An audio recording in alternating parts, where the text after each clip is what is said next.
Sa video na ito ay pag-uusapan po natin ang bagong pahayag mula sa isang eksperto tungkol po kay XRP.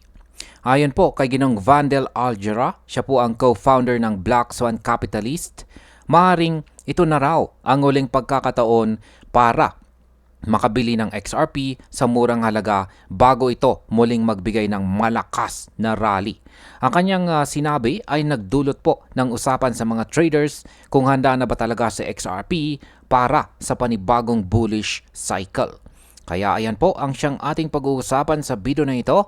Pero bago po tayo magpatuloy ay pakibasa na lamang po muna ang disclaimer dito po sa ibaba ng ating screen. Yan, ano po ba ang kasalukuyang sitwasyon ni kasalukuyang sitwasyon ng presyo ni XRP? Sa mga nakarang linggo, si XRP ay nanatili sa ilalim po ng pressure at kumikilos lamang sa paligid po ng presyong $2.80. Bumaba pa ito hanggang $2.69 bago muling umangat ng bagya. Sa kabuuan po ng nakaraang buwan, nakapagtala sa XRP ng halos 6.2% na pagbaba. Ang sideways movement na ito ay nagpapakita na parang naghahanda sa XRP para sa susunod na malaking galaw.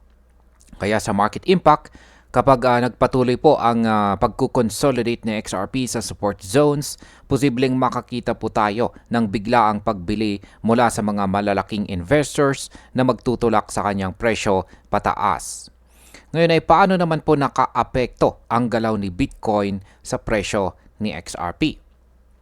Si Bitcoin na siyang leader ng crypto market ay bumagsak mula sa kanyang record high na $124,457 noong August at ngayon ay nasa $110,800 na lamang. Ang 11% na pagbaba po ni Bitcoin ay nagdulot din ng selling pressure sa mga altcoins tulad ni XRP. Dahil dito, hindi po nakaligtas si XRP sa pagbaba at tuloy ang kanyang sideways trend. Kaya sa market impact, kung makaka-recover po si Bitcoin, malaki rin ang posibilidad na sumunod si XRP sa upward trend. Ngunit kung patuloy po na mahihirapan si Bitcoin, baka manatili po si XRP sa consolidation or baka bumaba pa.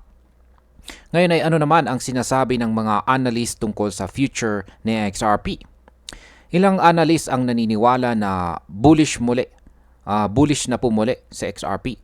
Ayon po kay Ripple Van Winkle, bumaba na ng halos 25% si XRP mula sa kanyang July high na $3.65. Nakikita raw niya na nag-a-accumulate na ang malalaking investors na pwedeng mag-signal ng market bottom. Para sa kanya, ang $2.70 ay isang matibay na support at kapag nabasag po ang $2.90 resistance, posibleng umakyat po sa XRP hanggang $3.70 at posibleng magpatuloy sa presyong $5. Sa market impact, kapag nagkaroon ng breakout na $2.90, pwedeng makakita po tayo ng malakas na FOMO buying na siyang magpapabilis ng rally ni XRP. Ngayon ay ano naman ang sinasabi ng Elliott Wave analysis tungkol kay XRP? Ayan. Ayon naman kay Dark Defender, natapos na raw ni XRP ang kanyang corrective phase at handa na para sa susunod na bullish cycle. Gumamit po siya ng Elliott Wave theory at nakita niya na posibleng umakyat si XRP hanggang $4.39. Basta't manatili itong nasa itaas ng $2.85 support. Ang $2.85 level ay tumutugma rin sa 23.6% Fibonacci retracement na mahalaga bilang price floor.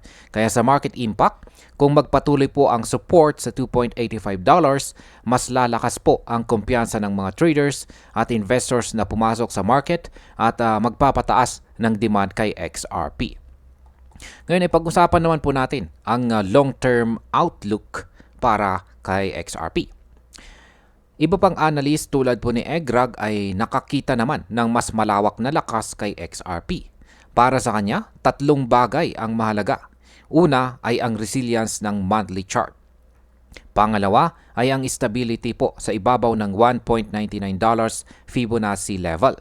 At ang pangatlo ay ang price action na nananatiling nasa itaas ng 21-day exponential moving average. Dahil dito, itinakda po niya ang near-term target na $3.90 at posibleng long-term projection na umabot pa hanggang $46. Ayan mga ka-crypto, $46. Sa market impact, kung mangyari po ang $46 na price target na ito ay higit sa 1,500% na pag-akyat at magiging isa sa pinakamalaking bull runs na makikita po sa kasaysayan ng crypto. Ngayon ay bakit hati ang opinyon ng mga traders tungkol dito? Kahit bullish po ang maraming analyst, hindi pa rin ang community. May mga traders na nagsasabi na matagal nang sinasabi ang last chance para makabili ng XRP, ngunit wala pa ring malaking rally. Para sa kanila, dapat pong mag-ingat at huwag pong basta umasa sa hype lamang. Pero mayroon ding namang naniniwala na ang matagal na consolidation ay sinyalis po na naghahanda na sa XRP para sa mas malakas na galaw. Ang pagkakahating ito ng opinyon ay maaari pong magdulot ng volatility sa presyo. Ang kumpiyansa ng malalaking investors ang magiging susi kung tataas ba si XRP or mananatili sa kasalukuyang price range nito. At ayan, bilang panghuli, para po sa akin, totoo na nasa critical na punto ngayon sa XRP. Ang kanyang support ay matibay pero kailangan niyang basagin ang $2.90 para ma-confirm ang susunod na bullish wave. Hindi ko masasabi na ito na talaga ang last chance para makabili dahil maraming beses nang naulit ang ganitong pahayag sa market. Pero malinaw na kapag nakalampas si XRP sa resistance, maaaring magsimula ang malaking paggalaw na matagal nang hinihintay ng mga traders. Kung ikaw po ay isang investor, ang pinakamalaga ay huwag pong magpadalos-dalos at laging magplano ng entry at saka exit points. Ayan, hanggang dito na lamang po tayo sa video na ito mga ka-crypto. Marami pong salamat sa panonood. Ingat po tayo lagi at God bless po sa ating lahat.